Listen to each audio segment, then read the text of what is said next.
On this episode, we talk about having Shopify versus Amazon and horizontal integration in your e-commerce business.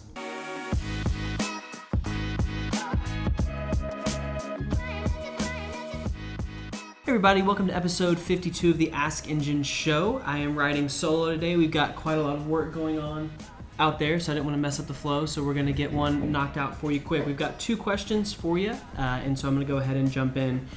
Question number one is Shopify versus Amazon. The Redditor asks, hey everyone, I'm planning to build an e-commerce merchant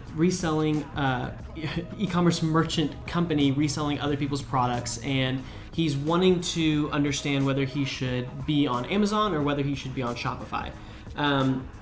Great question. So the first thing you kind of have to realize is do both.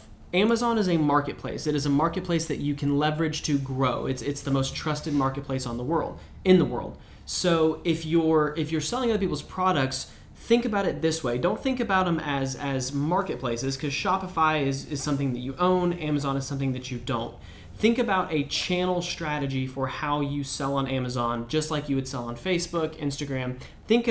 You're thinking of them as equals when they're not. You don't own Amazon. You own your Shopify store, kind of. And so think of Amazon as a traffic channel, not a if then or if this or that comparison to a domain that you own and you can control. So when you're setting it up, yes, if you're selling other people's products and you're on Amazon, reviews matter. Amazon's internal ranking system matters, but besides that, there's nothing really to set yourself apart besides price or delivery, which is, again, something hard to set yourself apart from. So you're kind of limited in an Amazon market. You're going to have to play by Amazon's rules, and you're most likely going to have to take a much lower margin than if you were selling direct.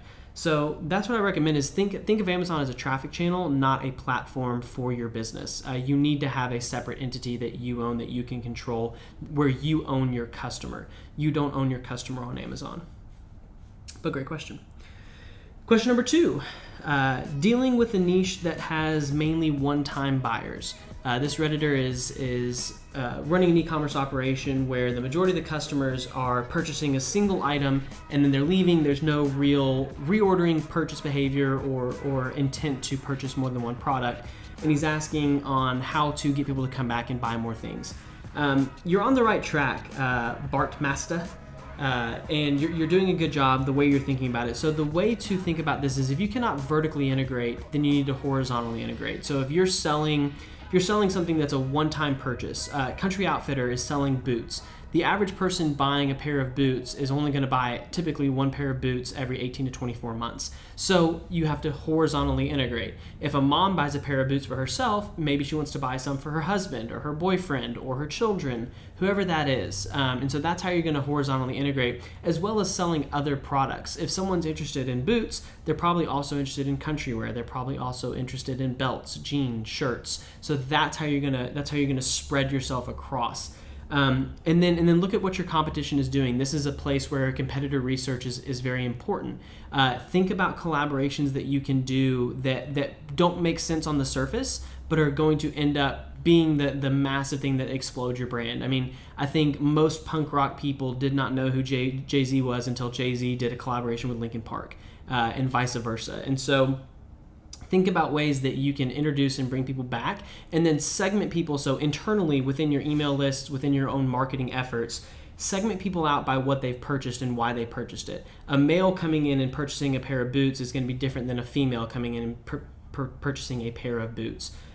Think about who your target market is, who's buying your product now, and what else can you sell that the majority of that demographic, and then test against that. Use your email to tease and test different products, different categories, see what resonates, and then integrate in that way. So you're on the right track. Just keep doing what you're doing. Pay attention to what your market is consuming, what they want, and then work like hell to give it to them. Guys, thank y'all for watching. Question of the day. What did y'all do this weekend? So this is going out on a Monday. I want to know what was your highlight of your weekend. Let us know in the comments, and we will talk to you tomorrow.